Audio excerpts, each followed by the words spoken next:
G'day, Doggies fans, all things Bulldogs. It is the round 10 review, and I've been looking forward to this one. Sorry I didn't do it yesterday. I would have preferred, but it was Mother's Day and had stuff to do. Bigger fish to fry. Welcome everyone who's joined so far already. Hello, Elaine, and thank you for being a member. Combined high school stuff has started, which is awesome. And seeing that footage of CJ getting those tries, wow, he had a good game. Very important, those tries too. So come say hello on the chat for those that have joined the podcast and want to hear what's going on. It's going to be a good discussion. We're going to look at a little bit about what went wrong in the first half. We'll also talk about how good that comeback was. We'll go through some of the stats. Got some New South Wales Cup stuff as well. They had the Magic Round in Tamworth for New South Wales Cup, and it was also a big comeback for our reserve grade side. Might get an early entry into what may happen now that Salmon's out. So come say hello on the chat, and then we'll get into it and start breaking it down and let us know what your thoughts were. Obviously, a lot of very proud people. It was hard to believe at halftime, but a few people I spoke to, I sent those messages, trust this team. They will be trying to win that game, like they're going to go out there and do everything they can. We can trust them. We can believe in them.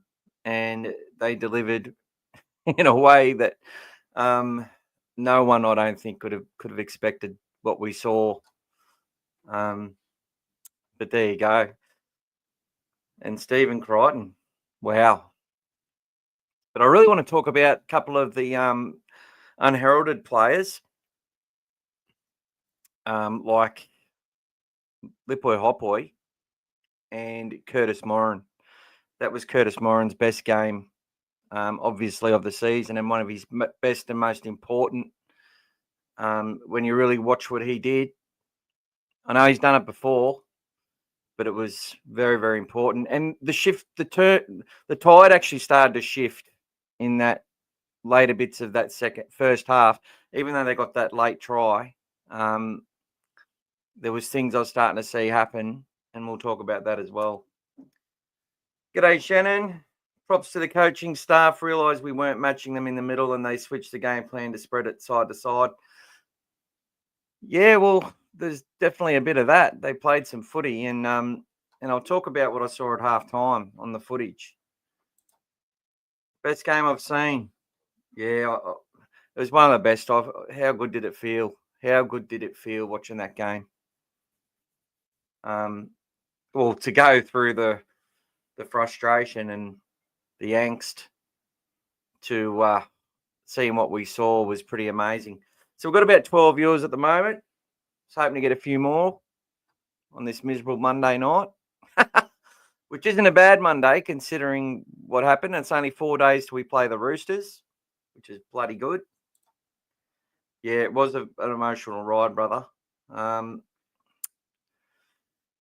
The club first, team second, individual third. And look at this. I loved whoever made this AI photo. I loved it. Gus taken over. And there's Ricky and the Vikings all in our wake. So I thought I'd give that a little bit of I'd put that on me background. I enjoyed that. But we're going to go through some of the stats, but I really want to talk about what I saw, which gave me a lot of confidence. And I will touch on what we're seeing unfold before our very eyes, which should really enable people to sort of preempt what's going to happen whenever there's players out or with whatever's happening in the future with signings and that sort of stuff, because the way they're playing is they're pioneering the game. And if you're watching other games of rugby league and you're watching the sides which start the games and the benches that are being picked in a lot of sides, you can see that teams are starting to try and do what Cameron Serrato started in 2023. So we will talk about that a little bit as well. But let's get to it. We will get the stats up. Sorry. And I will make it bigger. So there we go. Obviously, we know what happened, and many of us have watched a lot of these videos of all our tries on repeat, and the Stephen Crichton 10 minutes, which nearly rivals our last 9 minutes against the Eels in 1998, to be honest, on his own. Many will say Nathan Cleary's performance to get him back into that, to win that grand final, was one of the best performances they've seen, but he had helpers, man. One of them being Stephen Crichton. So let's get into it.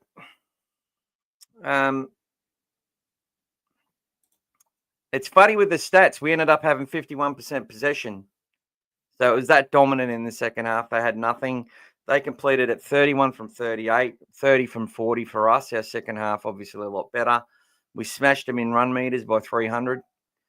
Nearly got the same in post contact, and 8 line breaks to 4, with 8 of those line breaks coming in the second half.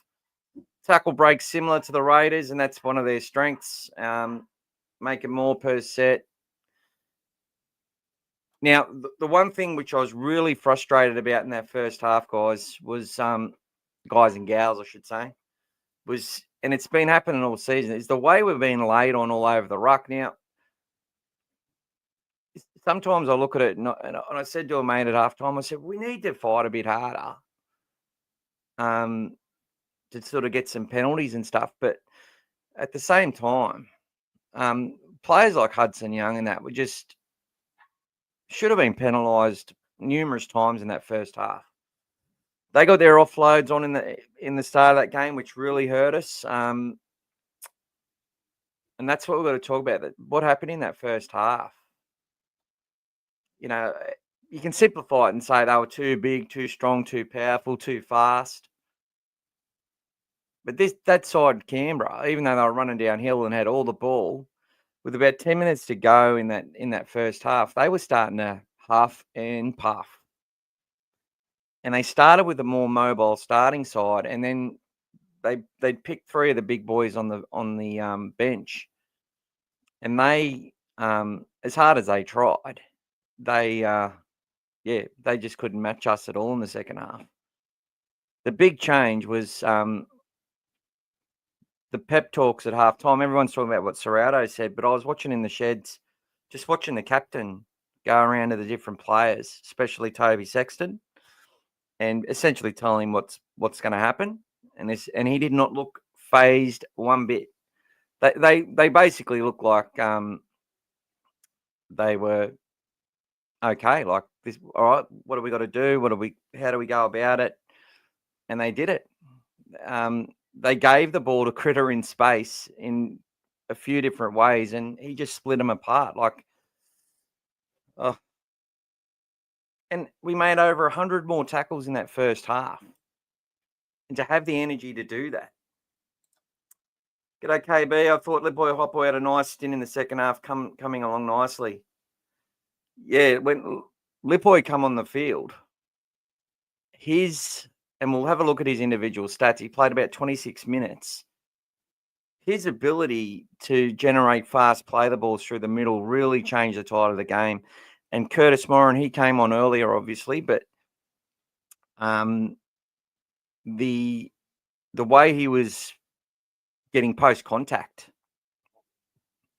he didn't get driven back at all in that match. And I know we've seen him do it before, but it was so imperative the way he led, and he was taking it from the kick returns and everything. This is a guy's barely 90 kilos. Just absolutely ripping and tearing, and telling the club he wants to stay, or telling another club that I'm worth a fair, a good contract if you want to come poach me. which, yeah, I absolutely loved watching what Curtis Moran did. But Lipoy Hopboy, we didn't see anything funny, but that's good. He went out there, did his role, got it cranking through the middle. Marnie and Hayward were getting into dummy half and just running onto the footy. And, that one where Toby threw that cutout, just got it out to Critter. Critter just told him at half time, just get me the ball early, give it to me in space, and I'll do the rest. And then you just come for the ride, guys. And that's exactly what happened. It doesn't get more simple, but and that whole edge defense, like if I'm Hudson Young, I'm worried if I'm going to get picked for Origin on that. Because the way they just went through that side, Sebastian Chris and all that, they've had a few issues down that edge at different times, but that was diabolical. And we saw it against the Parramatta left. It reminded me a little bit of that when Tracy and Critter were just going down the edges. Wilson to win the game, G'day, Tahi. Thank you, brother. It was an amazing comeback. G'day, Gratitude. Welcome. Good to see you again. And welcome, Mondi. Thank you for being here again. Incredible game. Thought when Hayward came on, he really changed things for the Bulldogs. He's starting to become my favourite doggy. Yeah, well, he played so well. Most people thought he was the halfback. Well, I shouldn't say most, but lots of people were saying he's our new half. He was playing the lock role, but he was actually playing. It was funny. They were going between, they were just playing, filling the space wherever they were.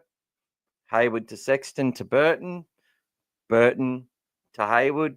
Sexton to Hayward to Burton. Or Hayward to Sexton to Tracy. They just got in there and engaged the line, went round that side, and really made it difficult. And the fact that they were just hitting them on both edges and scoring points equally both sides of the field. Like once we opened them up on the right, then we just went back to the left. Got 2 tries on the right, should have been a third with Tracy under the sticks. And then it all went down the left-hand side for 3 tries, and then Carraz got one at the end on the right-hand side. It was phenomenal to watch, and they were really good tries. And see, some of these plays that they're doing and adapting on the run, they could have done this in some other matches, but didn't need to because they had control of the game. And they were just happy to just go one pass off the ruck against the tired forward pack off a good play the ball and, crash over. Or, just a simple fast or slow play the ball. Doesn't matter. Just run some shape. Get it out there. Draw and pass. Everyone do their job. Run their lines. Oh, we score on the right edge. Or we score on the left edge. It's been happening all season. But when they've needed to get to work, they did it. And also want to relate this a little bit to the Broncos game, which I think gave people a false sense of, it gave people a bit of worry and dread. But if you go back and watch it, what it tells you is that teams have to basically be perfect. The Broncos had to nail 2 or 3 40-20s. We had to give them cheap possession off the first set. And they had to have pinpoint kicks in behind. Everything went right for them. They haven't won a game since.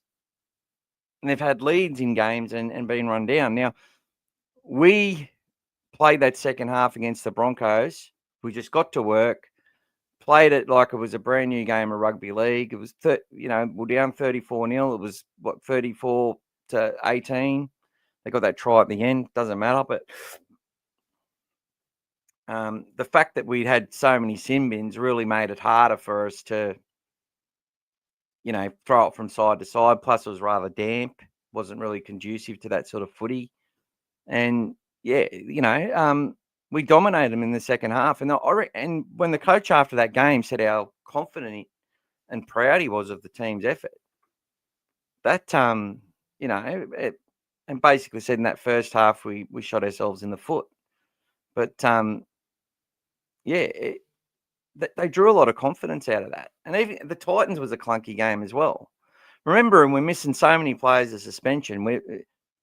They've got every right to concede some tries against good opposition and doubt whether they can beat them, but they're not, because the majority of players in that side, I'll tell you something, grew up in positions where they played 80 minutes. They've always had a mindset where they play 80 minutes. There's not too many blokes in that team that were prop forwards coming through the juniors, that used to go and skittle everyone in their age group in attack and defence, and then get to the 20-minute mark and then walk off the field to get interchange because their job's been done and they're tired. They're getting players specifically to go into this system that have the mindset of being 80-minute players for their entire career. Your Harry Hayeses, your Jamin Salmons, your Bailey Haywoods, your Jacob Prestons. Did I say Jamin Salmon or Jacob Preston? Well, both of those, obviously. Josh Curran, and there's more. There's more than that. These players were centres. They're all centres. Satili Tupanua, another one, used to play 80 minutes on the edge and 80 minutes at centre, coming through. Their mindset is that they're 80-minute players. So when you've got a whole team with that mindset, what happens? They play for 80 minutes. That's what happens. They have, when I say they play for 80 minutes, they've got energy for 80 minutes. They know that they've known their whole careers that they can play at whatever level they're at for a full game and do well. And this is the type of thing that Gus Gould, 4 years ahead of the game, always thinking 4 years in front of everyone else. The game's going to get faster. Okay, well, how are these big boppers going to continue to... They're not getting the unlimited interchange anymore. So he's created a system there that works. So it's not just Serraldo. They're recruiting certain types of players. They recruit, certain types of body types, prototypes. Yeah, you need a couple of big boppers, but you don't need 3 or 4 of them now in your pack. And that's hard. That's been hard for us fans to sort of understand. And it all started back in 23 when he started picking Ockenball. And now we see it unfold before our very eyes. They brought Harry Hayes in last year when everyone was saying, why isn't Liam Knight playing? He's playing well in Cup. You're debuting Harry Hayes. Well, that's awesome. We're debuting a junior, but we need a big man in there. That's what everyone was saying. I was saying it. But I wasn't criticising the club. I was just like, help me understand. And then they come in and play in the middle and do a remarkable job. I'm like, why is Bailey Haywood playing lock? Because he's an 80-minute player and he's worked really hard on his defence and his passing game and he's following this system. And he's really talented. There's just so much belief there. Lipoy Hoppoy's always been playing in the centres, and I was making comment last year, why are they putting him on the edge? This club is deliberately putting players in positions that they're not really comfortable in order to develop them as players. They're putting them on both sides of the field. I talk about that a lot. And they're making sure that they develop as individuals and can play longer and longer. So Lipoy, he really struggled on the edge against Para in the first game last year in New South Wales Cup. By the time he made his debut, he was back in the middle and he was doing it. And this year he's been playing heaps more longer minutes. He's really fit. He's faster. And he's got that lateral movement. And they've played him on an edge a few times as well this year as well. So Luke Smith, another one. Edge back rower, started the year at centre. They're developing these players to be able to have 80 minutes of chaos, which is what the game's become. It's a chaotic game now. More things can go wrong because things are happening at a faster rate. And the Dogs embrace the whole lot. We've got an 80-minute team full of 80-minute players. I know they don't all play 80 minutes, and and they're used in different ways. But they have these guys coming off the bench that are really fit, and they just go 100 miles an hour until they exhaust themselves, and they do their job, you know. But he's got all these people that can play both sides of the field. They're hiring all them. If they're, you know, they're not really buying specialists. The only specialists they want in this club is their halfback. Obviously, you want a hooker that can throw the ball where it needs to go. Outside of that, like Connor Tracy, we'll talk about the fullback stuff as well, because that's really important in our back three and why the system is actually outperforming the team. And that's something some people may not agree with, but I'll explain what I mean. Timmy, good evening, legendary champion. Sorry I joined late, just finished eating dinner. So did I, buddy. I had a late one tonight. I try and eat earlier, but anyway. Great win on the weekend. I'd be happy to see one of the development players getting a call up for this Friday evening. Well, everyone's eligible now, Timmy. Everybody is eligible. G'day, Jamie. Welcome back, mate. How good is it to be a Bulldog? It's never felt better, to be honest. G'day, Scary79, and thank you for being a member. Up the mighty Bulldogs. What a bloody game. And here's JD, went to the game on the weekend. You miss being at such a great game. I've never had a feeling like it. I was so depressed at halftime. In the end, euphoria. It was amazing. Well, it's funny because that's like this adversity thing, right? They talk about in rugby league, and a mate was telling me about it today, and we're sort of sharing these stories about some people get a lot of stuff handed to them on a platter, and there's kids, no fault of their own, that get that sort of pathway in rugby league as well. And some kids actually have to earn it and go through a lot of adversity. There's players like who blossom really late, like Jamal Fogarty and Cody Walker and all that. And you might not like Cody and whatever. And there's some others. There was that Andrew Davey who ended up being a bit of a... We didn't end up liking him with the stuff he said when he walked out. But these late bloomers, some of them, had to work really, really hard to get where they got. They weren't, while other kids were getting picked, they might have deserved to have been picked, but other kids got picked in their place and stuff, which happens. And it'll happen forever, it's just the way life works. But adversity really builds character. And I think it's built character in our fan base, because I'm starting to see what I've wanted to see for a long time, and that's people who, especially all you guys, people who come onto this channel, we all sit there and look at the television, or we're at the game and lose our shit when we drop balls or play silly footy.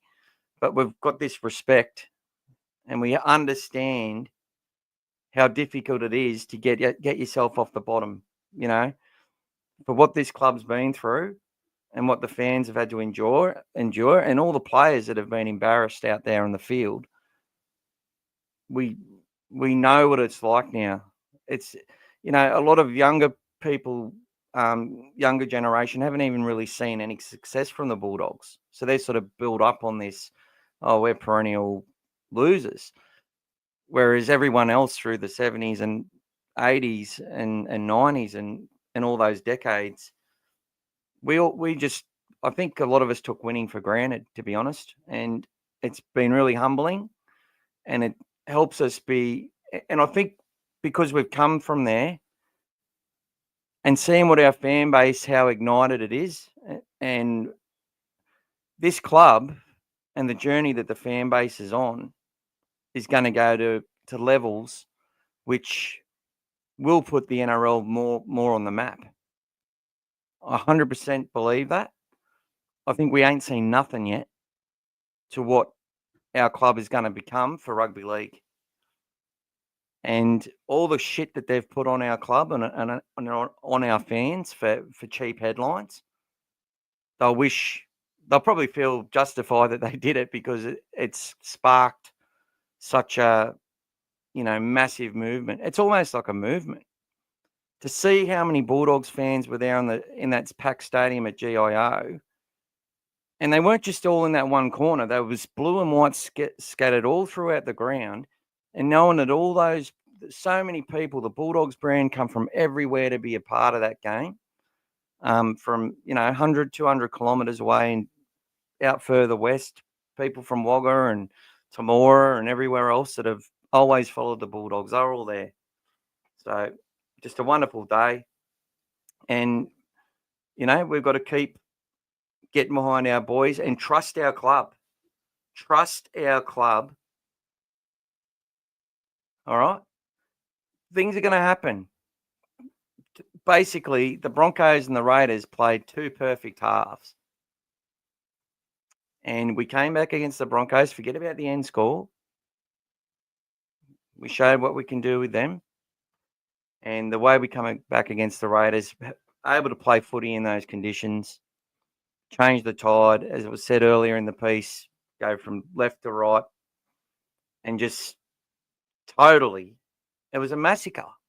And I haven't seen a massacre like it. To get that lead back so quickly, like I tell you, I know I'm not alone. People up the street were calling the cops, thinking someone was bloody dying or something. Oh, I was howling. Timmy says, I will say that I was right about a 1-12 result, but didn't expect the game to go the way it did. The first 20, 25 minutes of the game were shades of the loss to Broncos game, not physical early. I don't know if we weren't physical, man. Like our first set in defence was actually really strong, if you watch it. I felt the player we struggled with the most was their winger, Tamale. Even in the second half, he was continued to make tackle breaks. We'll have to have a look. But they were on a roll. And then we just made a few mistakes and they played their hand. Like, we just have to accept that when teams come to play and they're playing well and we're down a heap of recruits and we don't have our full allocation of seasoned, players that can all play 80 minutes, play both sides of the field, can go to multiple positions under adversity when we lose a player or get a sin bin or whatever. But we just need to know that everyone's building to that. And this team that we're seeing is going to still look a lot different in a couple of years. Be prepared. Players are going to outplay their value and walk away on better money. We're going to attract a huge name. Like we nearly got a huge one last year. They only got a 1-year extension. And now a lot of people would say we don't need to get a $1 million fullback or $1 million half. They're still the key to the promised land and ongoing success year in year is to have players which are worth every cent of $1 million in your spine. But the way our system works is why, with our back three, it don't really matter who's there when our forward pack and our whole team defends the way they do in restricting meters from their opposition for long periods of the game. Connor Tracy, they talk about, this is what I mean, they were going on about bloody Tarpanay and all the meters he made in the first half. They had 70% possession. They played it, they were attacking our line constantly and attacking our middle third and making breaks near halfway and whatever. Of course they're going to have those meters and those runs. That's just natural. And it's like when Tracy's catching the ball for a whole half on the 20-meter line, he's going to get the ball, he's going to catch it under no pressure, and he's going to run heaps of meters. And he's going to do his job. What the coach is most focused about with our fullbacks is how they're managing the defence and how well their positional play is and how fit they are and fast they are in order to shut things down and read the play properly. And that's what they're teaching them, and that's what they need in their fullbacks. And but the great fullbacks, you know what they do? They make shitloads of line breaks, and they're involved in so many tries. And and Connor Tracy is an absolute stalwart, and I love him to bits. But our system is making it a lot easier for him at the moment, is what I'm trying to say. Carraz is an absolute champion. Montoya's doing a good job. But you can put in, when we're playing the way we are as a team, it makes it a lot easier for those backs to get those meters up and get those stats up, which is why I always look at the context around it and how the game goes. They sit there and glorify someone for all the meters they made when they had 80%, 70% possession, of course. And it was the same for us in the second half. But in the second half was so good, no one seems to notice how much his running and passing game opened up the right-hand side. Yeah, well, Birdo, I thought he was concussed after that first try they got. You watch the footage, he puts the shoulder and his head's on the side a bit. I think he's got a little bump on the temple. And then he's laying flat on the ground. Look, we've sort of like just laying there around the legs of the guy, sort of at the back. And it's like, then he sort of opens his eyes and then runs with his back turned to the line. And they score that try, and that contributed to that try, that first try they got for Hoskins, which is a back rower playing in the middle. Well, the smallest forward in their team playing in the middle. These teams are seeing the future unfold in front of their eyes through the blue and white. Gus Gould's, what he's doing and the players that he's hiring, then they're not going out there and recruiting the biggest blokes. Now, they got some players like Franklin Pele and we're like, well, they want an opportunity and we'll try. If we can get this guy fit and get him playing and starting, he could do some great stuff. But, he wasn't able to maintain that level for 10 minutes and then not make a mistake and then get injured and whatever else. Yeah, like Liam Knight, they didn't bring him into this because they really worked out how it was going to go. Basically got a bench full of former centres and edge back rowers with a couple of halfbacks. That's basically it. And it's all based on being able to stay in games for long periods of time, which makes you really consistent, gives you a lot of belief, able to repel repel the attack on your own line. There's so much, and they've got so much improvement in them as well. They're still one of the youngest teams in the comp and still one of the, in the bottom two teams for the amount of games they've actually played together. It's unheard of. It's crazy. I think the West Tigers in 2005 were one of the, teams with the least amount of NRL experience playing games together. However, a lot of those kids had played a hell of a lot of games in juniors together. So they had that connection. Hayward was exceptionally, certainly changed the way we attacked in the second half. Yeah, Hayward was fantastic, mate. And Kurt Mann didn't come back on. That's another sort of elephant in the room we haven't talked about. His lack of minutes. Now, it was said to me today that, just an idea that they're sort of keeping him fresh because they're going to know that he's going to be required for some bigger minutes. And you'd expect he'll be playing bigger minutes this week. And when we do the preview by Wednesday, I'm pretty sure we'll have a good idea of who's going to debut for the Bulldogs, because I do believe there'll be a debut unless there's some injuries holding them out. And I was going to talk about Jack Underhill making a debut over the next few weeks, especially with all these players out, because he's been playing really long minutes in Cup. It doesn't seem too fast for him. He gets beat up a little bit at different times, but it doesn't faze him. The way he throws himself into the contact. Harry Hayes actually ended up playing on that right edge for a little bit in that game. Even though I think most would have thought he wouldn't have been coming back on the field after what happened, which has been very interesting, I must say. So I expect he'll be going to the right edge, or they'll bring in Luke Smith into that right edge. Maybe Harry will start, and then they'll sort of swap it. Harry will go back into the middle and Luke will come on and play some minutes that way. I'm not sure if he's carrying a little injury as well, but Jack Underhill actually come off after 14 minutes in New South Wales Cup, so I haven't heard what's happened or if there's anything wrong. But like if he was fit, I think he'd come into contention for, this week or next week or whatever. But we can say that the Bailey Haywood, Curtis Moran and Lipoi Hotboy will be 3 players on the bench. And I reckon it's going to come down to one of them. Now, if they're not available, they may even take a Blake Taff. And they've got some players they can choose in, like Otakolo, I should say. I've liked what he's done as a lock, and he come over as a hooker from the Warriors. I've liked what he's done in New South Wales Cup.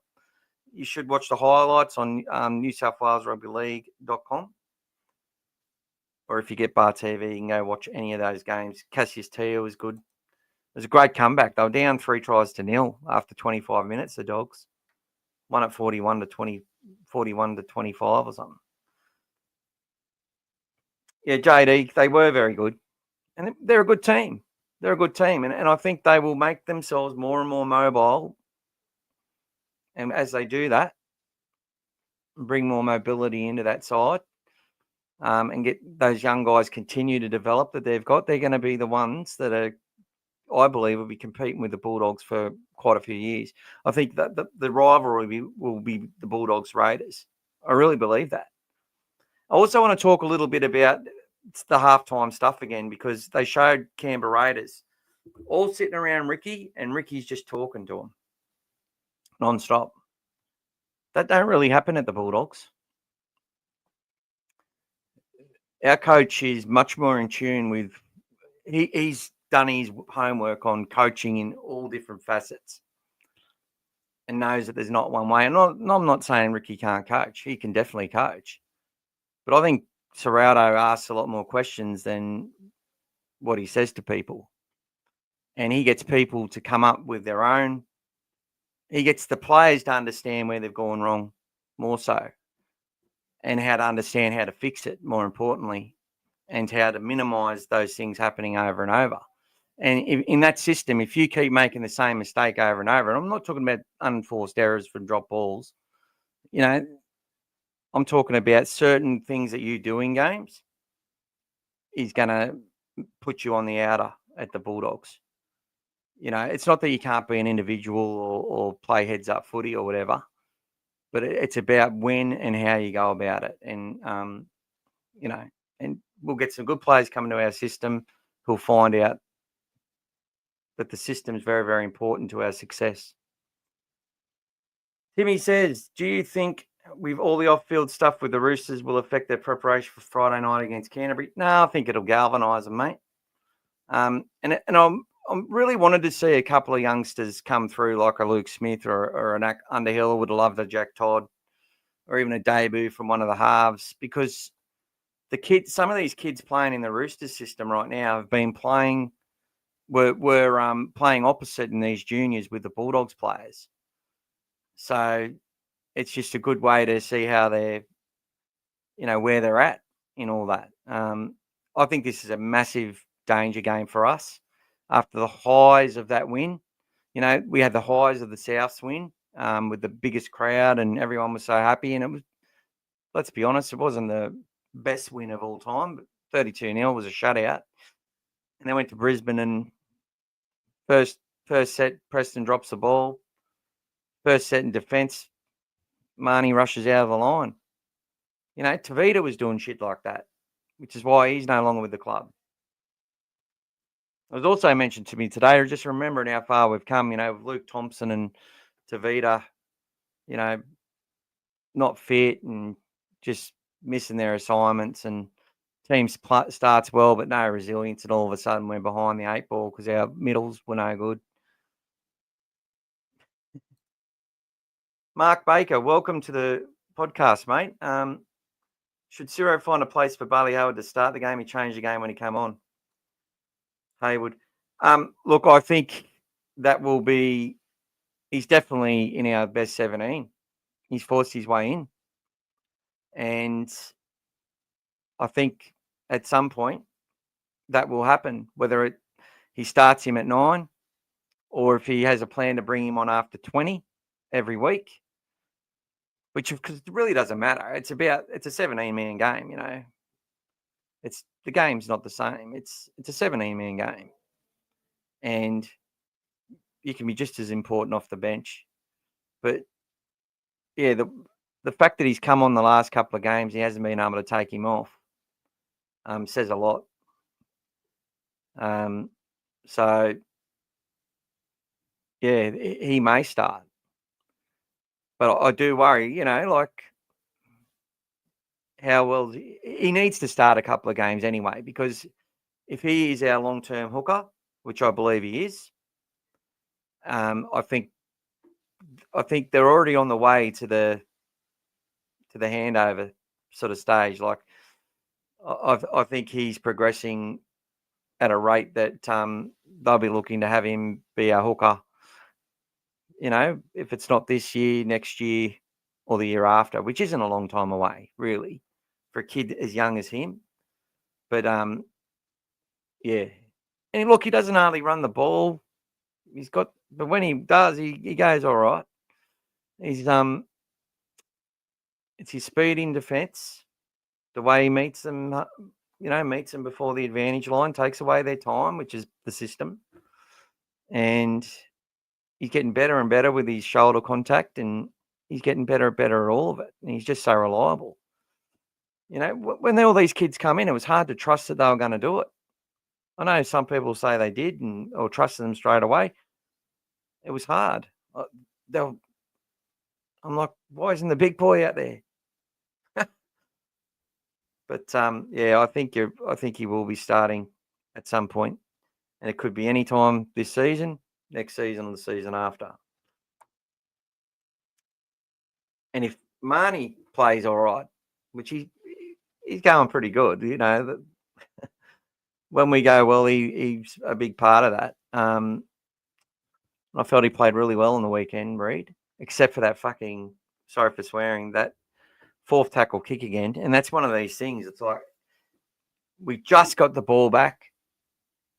We were rucking it out strong and actually going on a bit of we were sort of hunting with the ball and playing fast the way we wanted to play. And then he's just gone for the hero play. I don't think it was planned. I don't believe it was, and put it out in the full. When, in my opinion, just seeing it, he should have went another ruck, and we should have been putting up a contesting bomb to put them under some pressure, and then to go another set and then get back in the grind. But he's done that. He did it the week before as well. Didn't go out in the full, but it found touch about 30 metres out, and the boys were pretty pissed off about it. Outside of that, though, he had a really good game, Reed, and worked his ass off as he always does. Like, you can trust that he's going to try his hardest every week. Sometimes it's just a couple of things that you just wish he didn't do. Hey, Elaine, that's what they're doing with their juniors, playing them in different positions, and this is proof it's working. That's the thing, Elaine, and I'm glad you made that point. Really glad you made that point, because let me stop this screen for a little bit.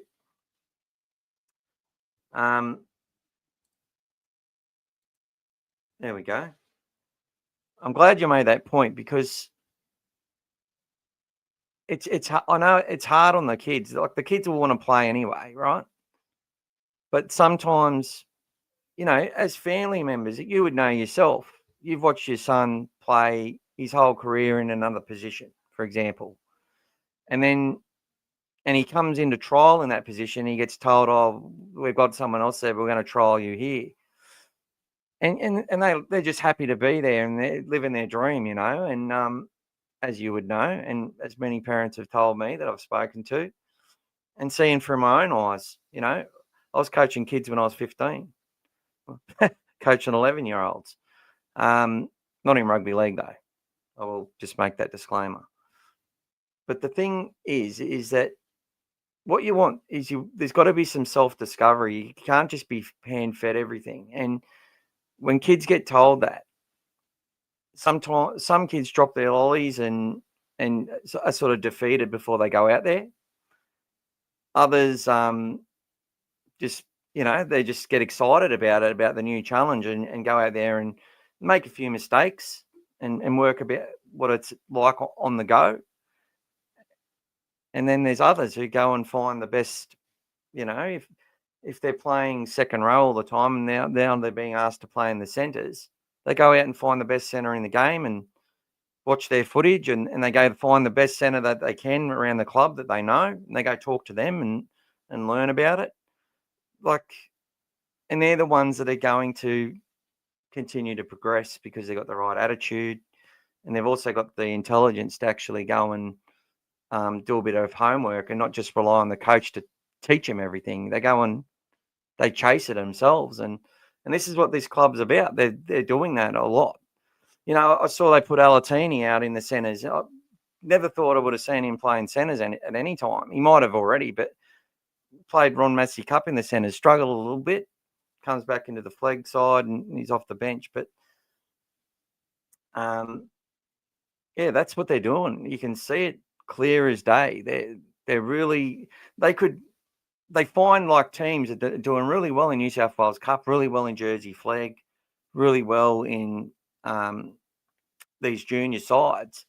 And then you see the team the next week and it's got 6 changes in it, but there's no injuries.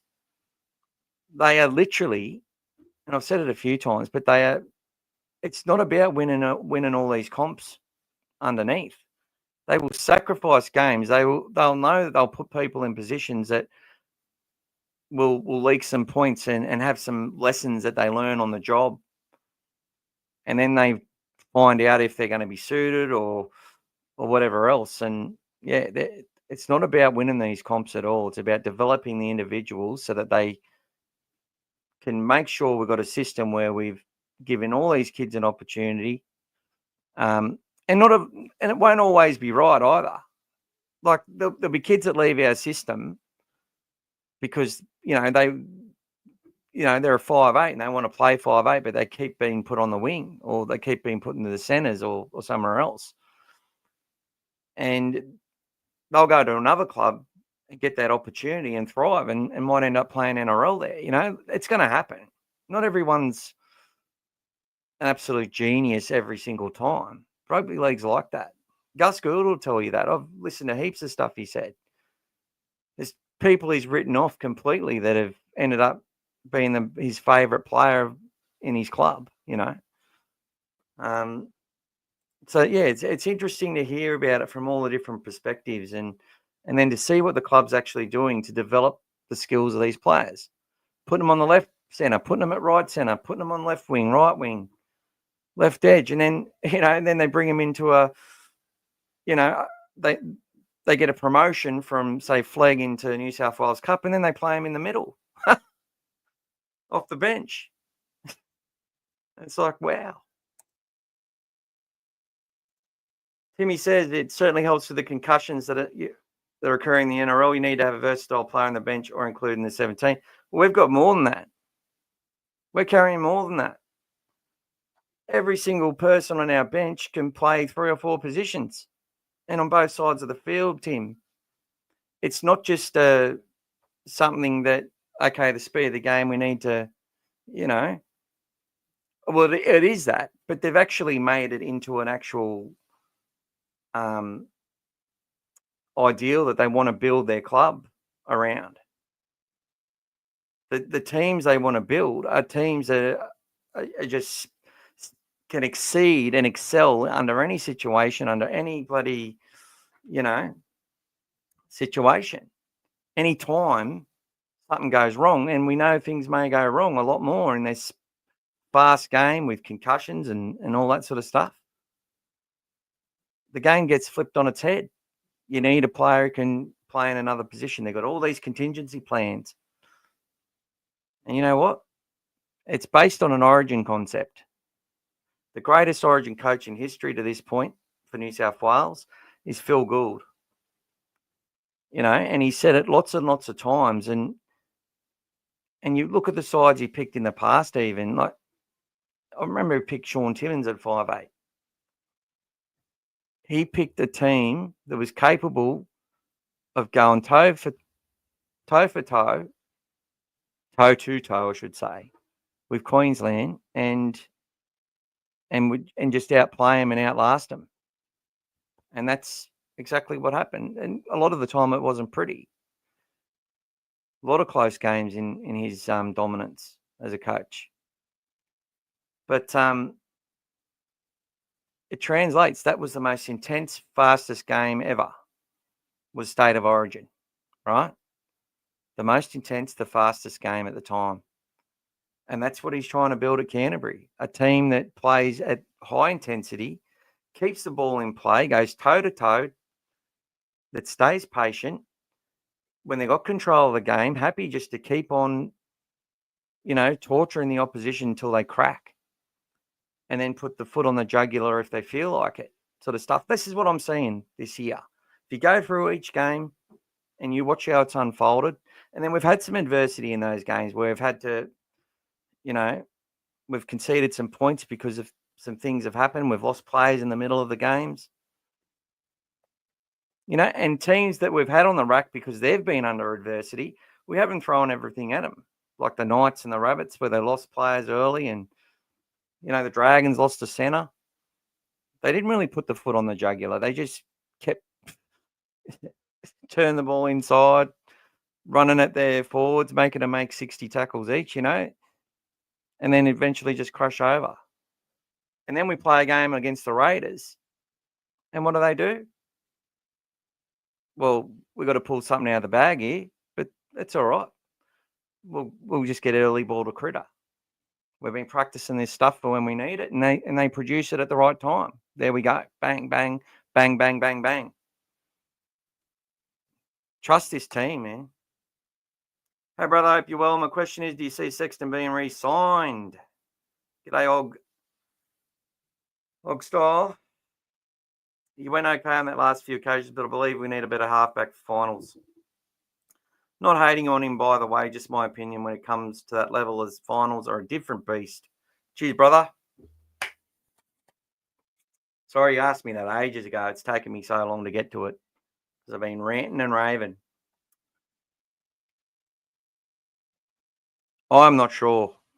I think it's a real 50-50 and maybe less of a chance. I don't know why, but they know why. And I'm just going to trust them to make the right decision. I think he deserves a 2 years deal, but he might deserve that. But as far as Canterbury are concerned, is that what they want to do in relation to what their plan is? I love the way he took that space and got the inside ball to King.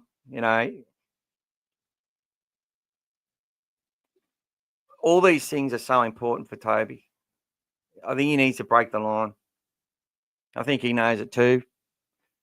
As far as playing a role, he's playing a role really well. But Gus wants the halfbacks that they invest a lot in. They want them to dominate. They want them to be the central part of the nervous system, the brain. Okay, and they want them to unlock every part of the game for everyone. And Toby's trying his hardest to do that. And Gus knows Toby will have an opportunity to do that over the next few years because he's still very, very young. And it takes that time. But if they put it this way, if there's any player in our team where they're like, okay, if we sign this guy for another year, whether it's a Kick-Out or a Marnie or a Sexton or someone who's at that level or close to it, if we sign them for another year, we might win the premiership. But that could put our cap under an issue and can also block a pathway we don't want to block, which is potentially puts our overall success and sustained success in jeopardy for a long period of time.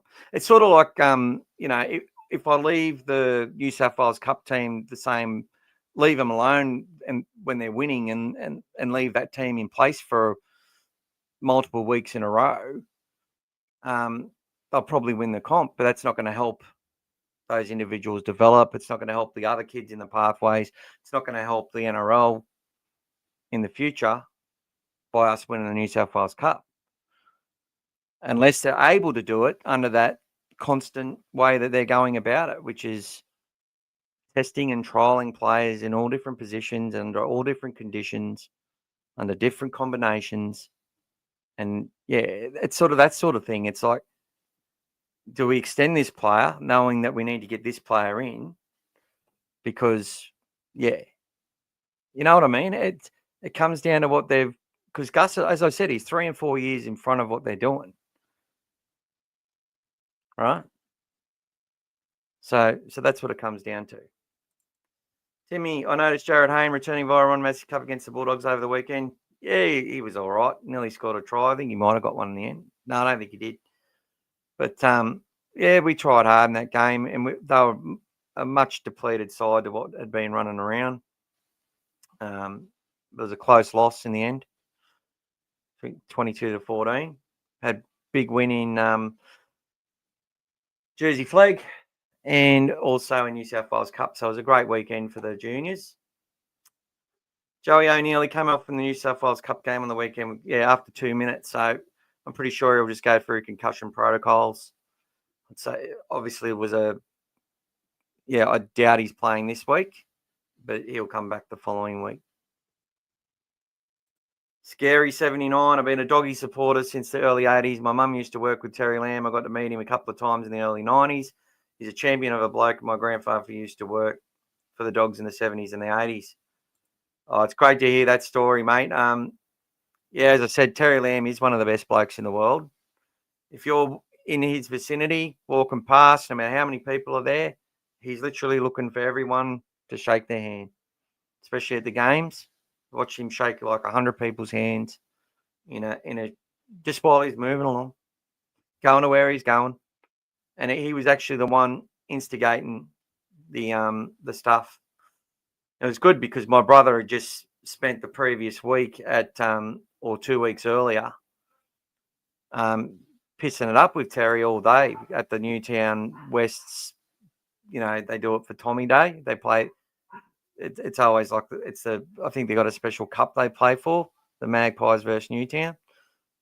And Terry's neighbour is a real good mate of my brother's, and they went to watch it together. And Robert is a West Magpies supporter. Yeah, so they were in the shed singing the song, and he spent the whole day with him. And I was talking to Terry about it, and he just spoke to me about my brother and everything. And he's he likes a drink still, that's for sure. Timmy says Cassius Tia stepped up and had a wow of a game. He certainly did. And I just love Cassius now. I always did. But I think I like the way he does those 40-20 attempts too. How he just hooks it back. It's all casual. Most of my family are Bulldog supporters. My mum was a Bulldog supporter. My niece. Some of the other kids and aunt. My brother went for the Roosters, and because he used to love Russell Fairfax back in the day, but he became a West supporter because I think when they sacked Russell Fairfax as coach of the Roosters, he went to West, which was sort of like his second team. G'day, Francis. Welcome. It was the best comeback ever. Almost lost faith at halftime. Well, I don't blame you, mate. Many people did. But this is what I want to say to you. Trust that team. That's what the DNA is about at the moment. That's what it's all about at the moment, the DNA of this club. He said it when he went to the Roosters. He said it when he went to the Panthers. Whatever happens, whatever the score, we need to make sure that our opposition are going to hurt against the next team they play. They're going to know they've been in a contest. They're going to have to earn every point they get. And whether they got more, they won't beat us on hard work. They might beat us on talent, but not on hard work. And that's through every part of our system. And look, Gus is the orchestrator of it all. Ivan Cleary has said the exact same thing.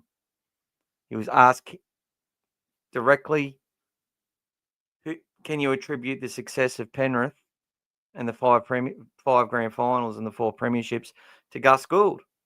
And he goes, most certainly I can. He brought me to the club. He took it when it was down on its knees. He knew he had to get the juniors back into the team because that's how a successful club, how Penrith won grand finals before. It's the same with the Bulldogs that he coached. Lots of Bulldogs players entrenched in it. And he knew what the juniors had. He built the centre of excellence, the halfback academy. He built, all the pathways. We know all that, right? But the thing I like what Ivan said is that my success and all my coaching that I've done was all based on what I learned from Phil Gould. And Phil knows that because when he watches the Panthers play, he knows that that's through, the house he built. That's the coaching methods. That's the strategy that Phil was, had indoctrinated within the place. So he wasn't actually needed. So there you go. And that, for me, and Phil's always said he loves the game more than he loves any club. And he wants every club to be a development club. So he's going from club to club to turn them into development clubs if they weren't.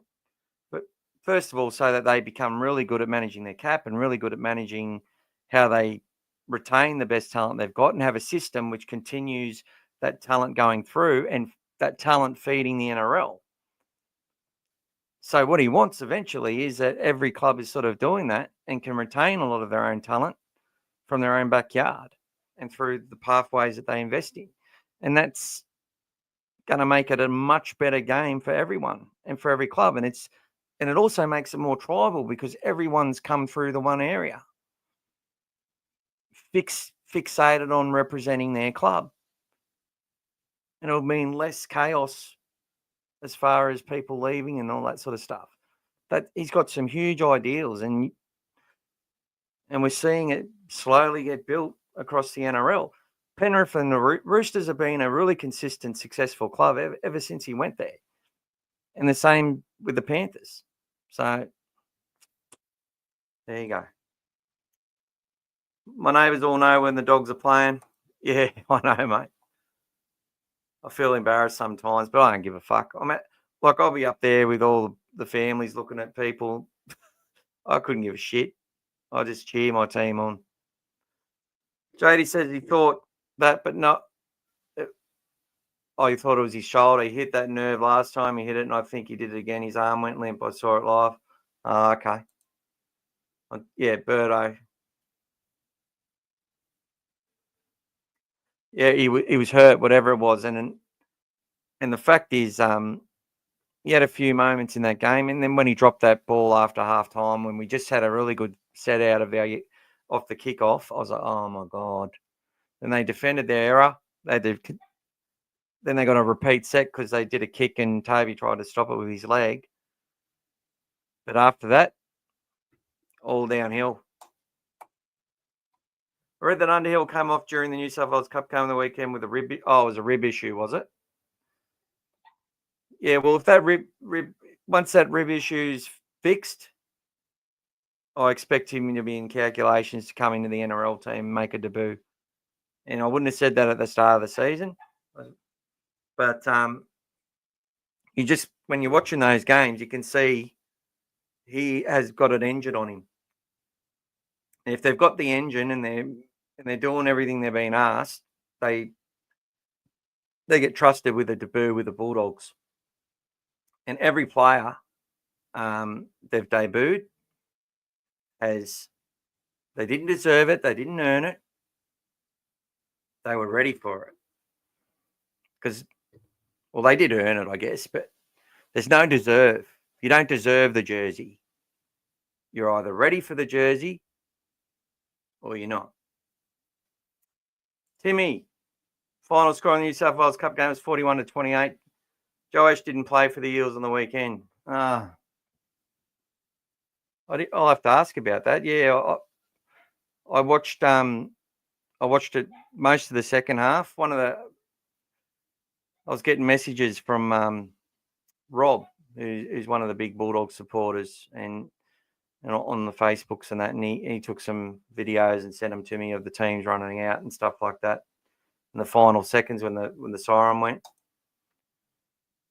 BJ Pulley, welcome, BJ. BJ Pulley. Let's go, Luke Smith. Next man up. Get around him. He deserves it. Well, if he's ready, they'll pick him, mate, because he's definitely in the lineup as one of the next men up because he's been in that extended squad quite a lot of times. So we know he's one of the next men up. I think he's probably a favourite, but I wouldn't count out. They may go with a Taff again, right? I don't know if Luke's got an injury either. I'm not sure. But if he's ready to go or an Underhill's ready to go, those two I think are the ones that they'll consider definitely for a job against the Roosters or, the Dolphins the following week. 60 tackles from Reid. Not many players can get through that much work. Yeah, he's a champion, mate. And I actually had footage of Flothfield at the start of last year. And I'm putting it into a video. I actually released it, but I had a few issues with it, so I had to delete it. And I'll edit it and redo it. But yeah, he was saying basically that Gus and that were going to get rid of Reid Marnie last year before the start of the season. He's putting a lot of shit on him. And Michael Carianis, who's all right sometimes, he basically said, what are you talking about? His team was getting lapped. They had no possession. He was doing all the tackling. He's getting picked out in the line. You wouldn't have much bloody energy to do much with the footy if you were bloody getting, absolutely hammered. So, yeah, Buzz is just a cockhead, end of the day. And he also said that Toby Sexton would have been given the ass last year as well.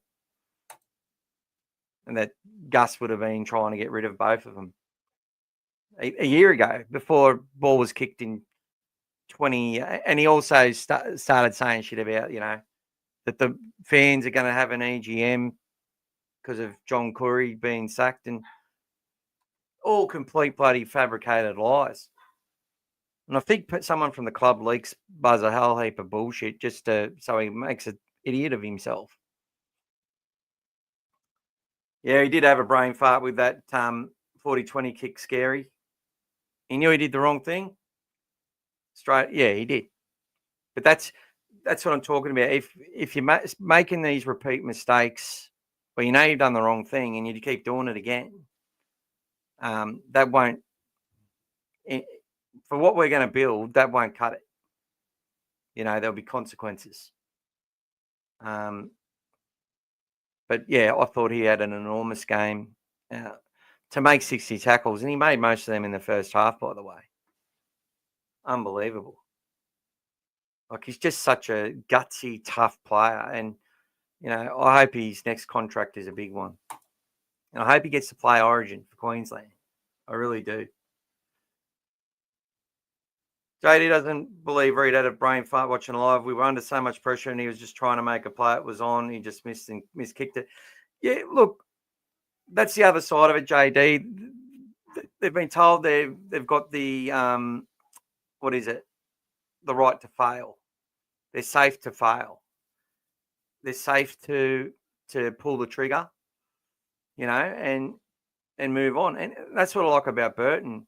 He can make 4 mistakes, but then just keep doing his thing. And when he's running, there's been games where he's like made breaks after he's just, cost us 3 sets in a row. It's he doesn't carry those divots. He just keeps going, and that's really important to our team because it's confidence. It's absolute confidence. JD, I love that thing. But when it comes to Reid Marnie in that play, though, I've just had an issue with it over a number of years. when he come to the club and hit 2 within the first 4 weeks, he was on fire. He was leading the comp in 40-20s. I think he ended up still having the most. I think he had 3 for the year. So he got 1 more in the rest of the year, but he tried for it about another 20 times and missed. And I know what he was trying to do. He was trying to change the tide of the game with a 40-20 kick from where he was. I know that. But from what I've seen, and I saw it the week before, and I saw the reaction of his teammates. They weren't happy, right? So that's telling me something there. That, he went for it. That's the opportune time. He's got to use his judgment. If he gets the 40-20, everyone's talking about what a great play it was. I 100% get it, mate. 100%. What I do believe, though, is that I'm sure the coach would have preferred that on that occasion he didn't do it. But in the end, he made up for it. Truly made up for it. Worked his ass off. Had a good run through the middle. Took advantage of some quick play the balls, and his passing was spot on all day. Like that's another thing that just doesn't get enough credit. People are quick to tear him down if a ball gets thrown or he gets his arm chopped or something like that. But his ball's off the deck onto the advantage line for a halfback can turn an average halfback into a really good one. Because there's a lot of hookers that aren't delivering that type of service that he does. And what's exciting for me is watching Bailey Hayward develop that ability as well. But can Bailey do that for 80 minutes? That's something he's going to have to develop. Night all. Have a great weekend. Bring on the Roosters. A great week. Well, I'll be on again tomorrow night, Scary, and he's probably already gone because I've been jabbering away. And I will have to end it soon, people. G'day, Scotty. Haven't seen you for a while, mate. Good evening, Bulldogs family. Couldn't be proud of the way the boys came out in the second half. Mate, I knew you'd be bloody excited, I can tell you that much. It's great to see you back, mate. And I'll be on again tomorrow night, and we'll chat about the Roosters a lot. Development lists can be used after round 10, so in round 11. So we're there. So, no, the development list can be used from round 1 now. So you've got your supplementary development list. So that's Lipboy, Hotboy, Joey O'Neill, a whole bunch of those kids, right? And a lot of them are going to go nowhere near the first grade side that are on that list. But there are a few. And the ones in the train and trial, they can't play until after round 10, which is round 11. Which is, unless there's dispensation because we've lost too many players due to suspension or injury, where they can go to the NRL and say, can we bring one of these players up into the NRL for this week? Because we've only got 2 options in that role left. And if one of our guys goes down at training, we'll need them to come into the side. So that's how it works. But we've had 10 rounds. From round 11, anyone they want to select, they can select as long as they're old enough. They can bring them into the NRL squad at any time. So, watch those juniors play the best you can. Tell us all about the ones you're excited about, and get behind them, support them, and whether you think they're going to transition into an NRL player and how soon. G'day, George. Thank you so much for coming on and saying hello. And thank you for last week. Wonder if you spoke about your thoughts on Salmon's replacement now. We're so thin in the forwards right now.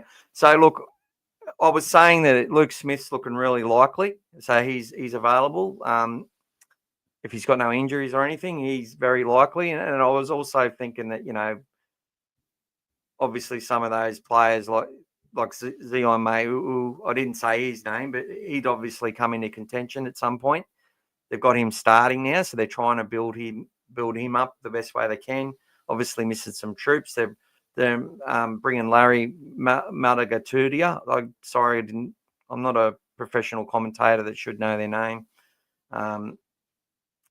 But he's come from Ron Massey and was in the juniors. They've had him playing New South Wales Cup a fair bit the last few weeks. So players from that New South Wales Cup side are going to have to provide depth for our NRL squad, obviously. So in saying that, looking at who's there, it's basically, for me, it's Luke Smith, Jack Underhill if he's not injured. So he had that rib complaint. And obviously they've got Blake Taft there, so they can just keep the three that they've got on the bench now, which is Bailey, Lipoi Hopoi and Curtis Moran, put Harry Hayes onto the right edge. And then bring Taff on if they wanted to as well. And I'm sure they'd be confident they could get the job done with that very small bench. And George, we talked a lot about, go back and watch this from the start. We talked a lot about what this club's built and how they've built it, around 80-minute players and players with a mindset for 80 minutes that's been in them since they were kids, because they played in positions where they played full games, not in positions where they, expected to get a break. And how that can keep you in a game for a very, very long time, and also keep you in games where you face a lot of adversity with the chaos of the speed of the game these days. So go have a listen to it and let us know what you think. Lewis is the next man up, with absence of several other players unavailable through injury. Lewis? Who's Lewis?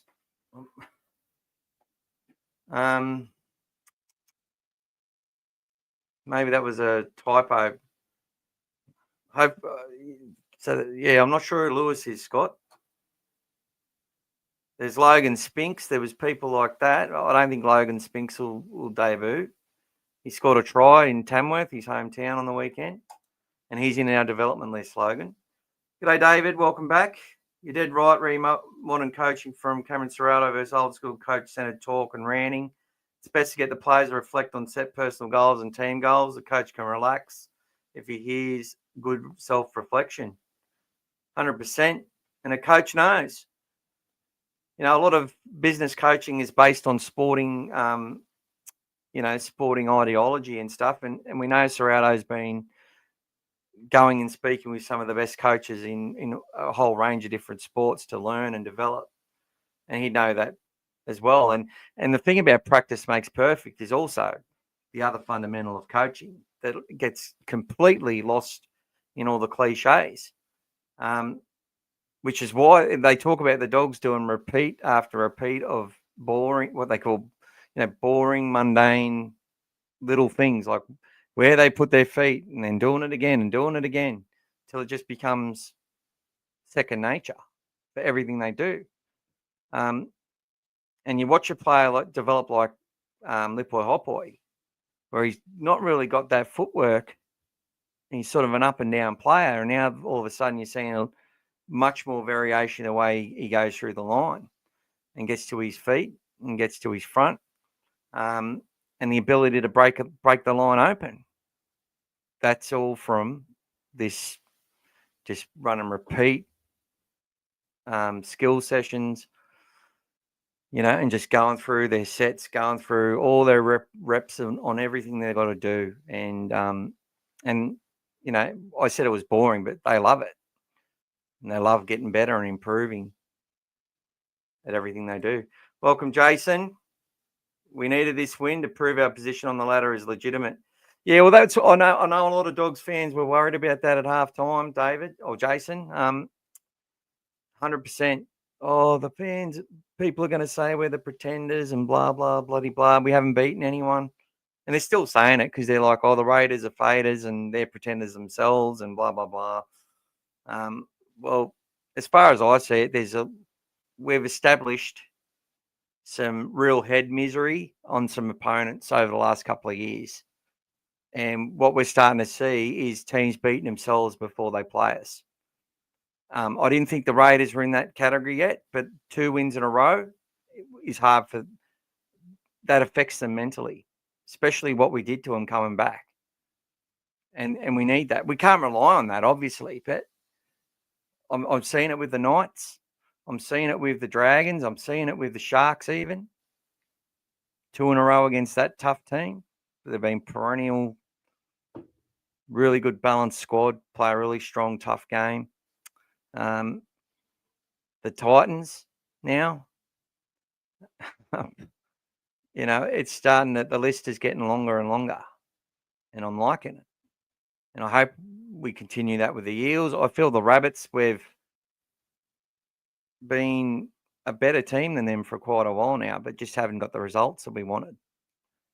We finally got that result as well, so we're ticking those boxes one by one. Then you can go on a higher order thinking. Or higher order thinking, you see positional groups self-reflecting. Yeah, you do. And you see them in groups together as well, asking each other and directing. But look, there's a lot of ask more questions rather than tell everyone the answers and what they should be doing. I did see Critter, though, just pretty calculated in saying this is what we're going to do. Right. And then there was back and forth that they understood. So he's got the leaders in the organisation. It's like a little sales forum. They've got the big overarching journey of the sale, and then you've got all these little, the little mid-management doing their little groups.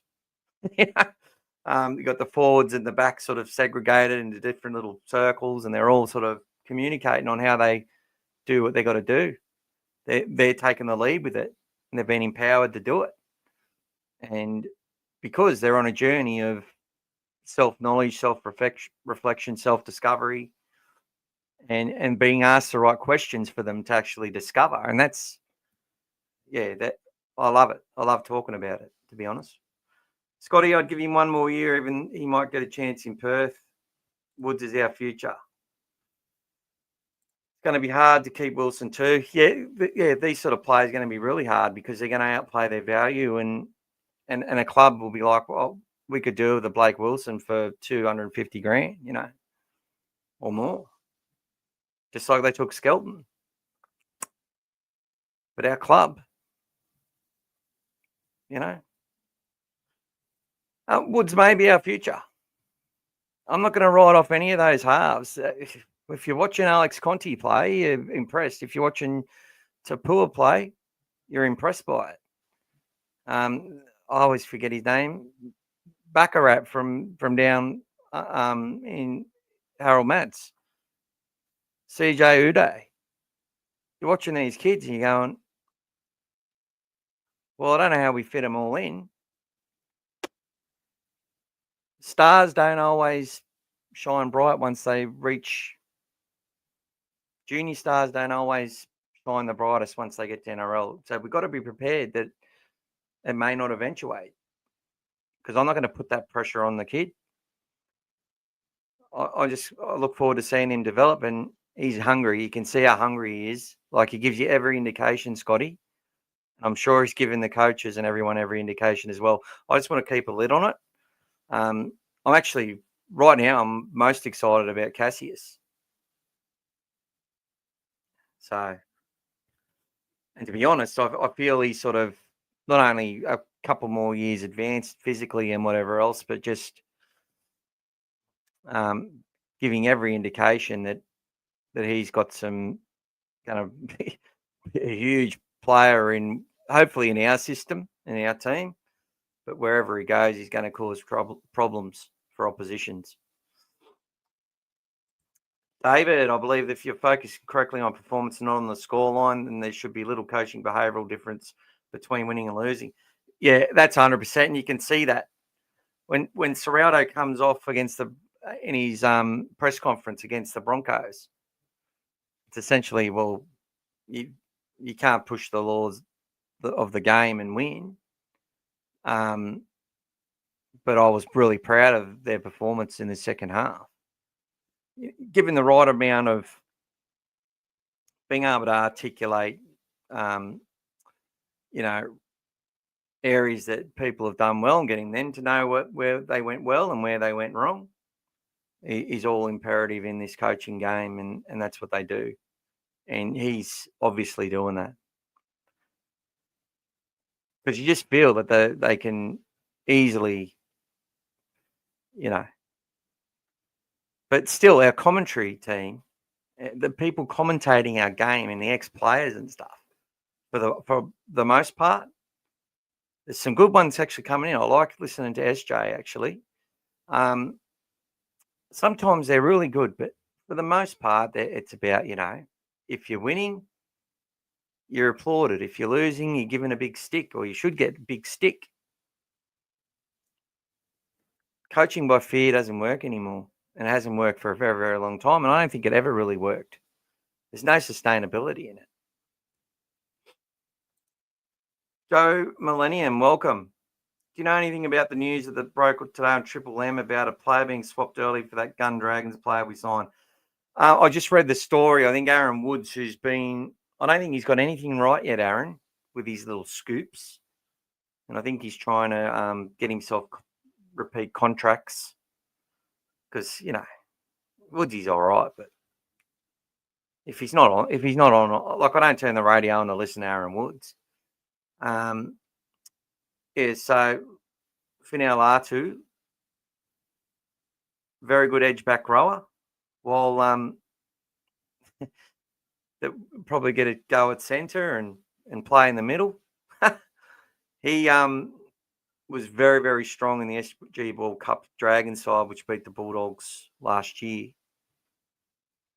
One of probably 3 stars in that side. Really future NRL, like, they're going to make it. And, while Flanagan and co were signing all these other old guys, right, being linked to all these other players and bringing David Clemmer in and Gutherson and Damien Cook and all that, when we're about to have expansion, Phil Gould and the smart, and I'll even say this about they're talking about how much turmoil they're in, and there's a bit of lip service from them and a few lies, but at the end of the day, the Panthers are trying their hardest to not get poached to death by the PNG and Perth team that's about to come in. As soon as these clubs knew that this was coming in and happening, the good clubs have started locking up, either getting really young talent into their squad. That's why the Storm had to add Oitika Manu. It wasn't about having a shiny thing. It was about having someone that's on the verge of becoming really good and set up for their system. And their under 21 Jersey flag side, they've gone out and bought a heap of and developed some from down there as well, quite a few. And they're doing quite well. They've usually been down the bottom of the ladder, you see, and they've bought these kids knowing that they're going to have to pay them money as well to keep them. And it's the same with the Roosters. It's not about DCE. They've let go of about $5.5 million worth of cap and replaced it with about $2 million. They're either breaching the salary cap really bad, or they're making sure they've got money to sign up these talented juniors that have had a lot of success over the last few years that are in their system, and they want to keep them there. And they've had to let some go as well, like Cassius Tia. So if that's an insight to what they've got, and we're seeing it emerge right now. They've let go a fair chunk of salary cap, and they've still got a pretty good side. And they've got a lot of kids that are going to be very, very good players, I do believe. Their big problem, though, is Uncle Nick has to have the shiniest toy on the market whenever it's available. And but they can do that, and they can get that however they do it. But, they know they've got to secure their future, because this Bears side that comes in, they're going to go and target some of the best kids around and give them money they can't refuse to get them in their system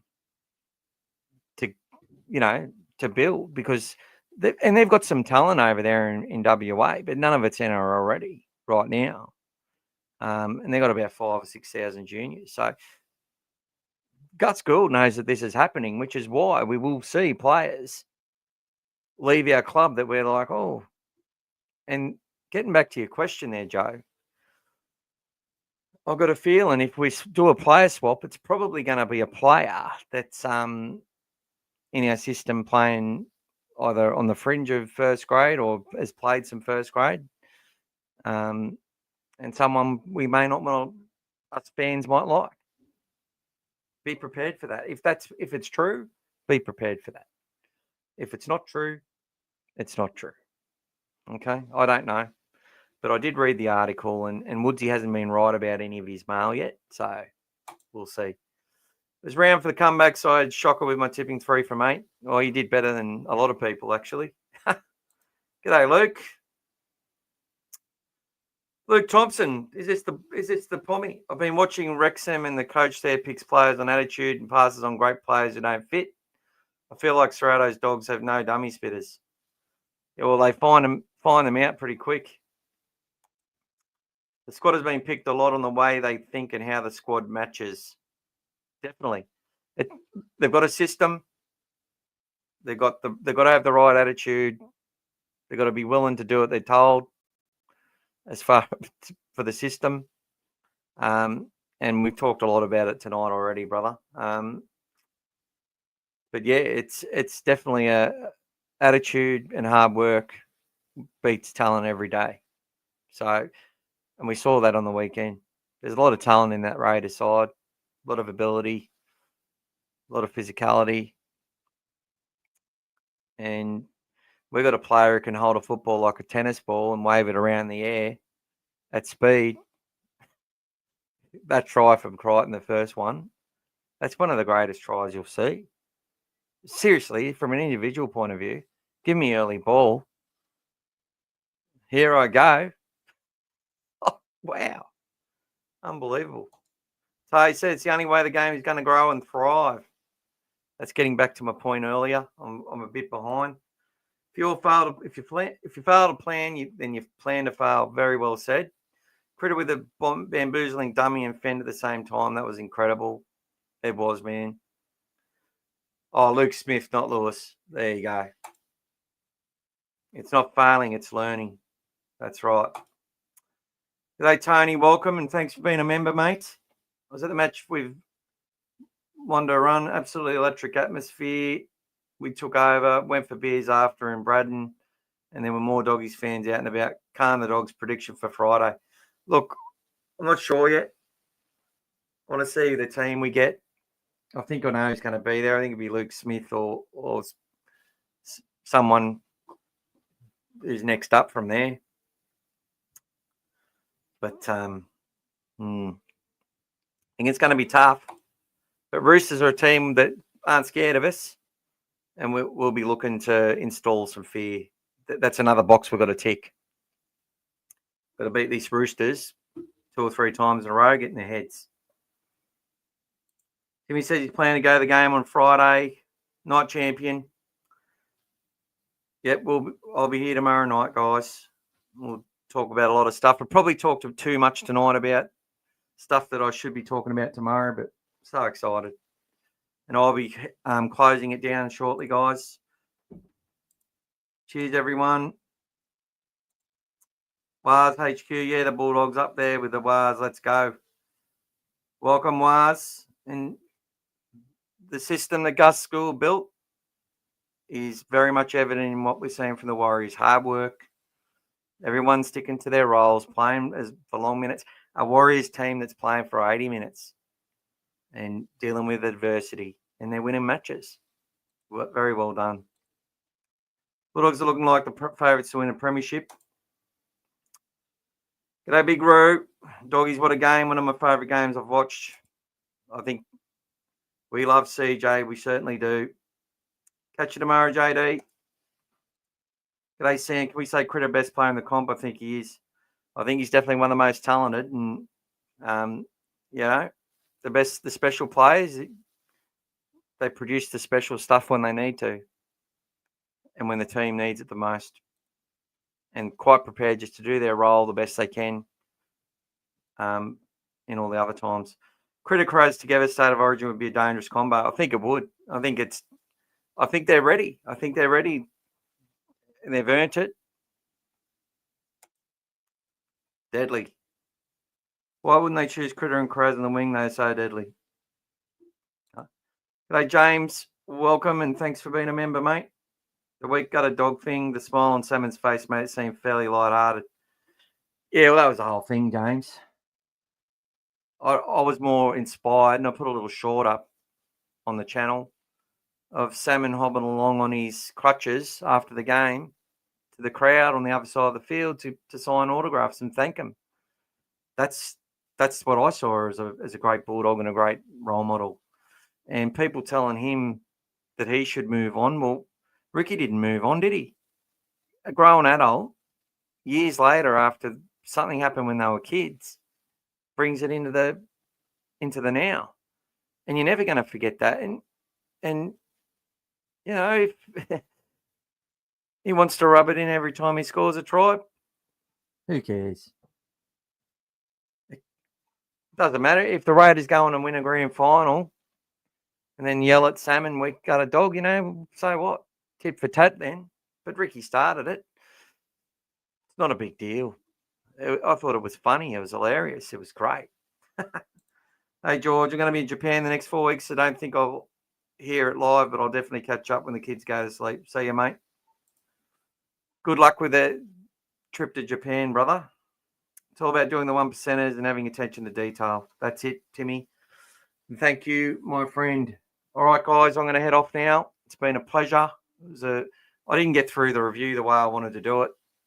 Players made heaps of bloody meters. We made heaps of tackles as well. Ended up being 50-50 over the lot. Yeah, it was.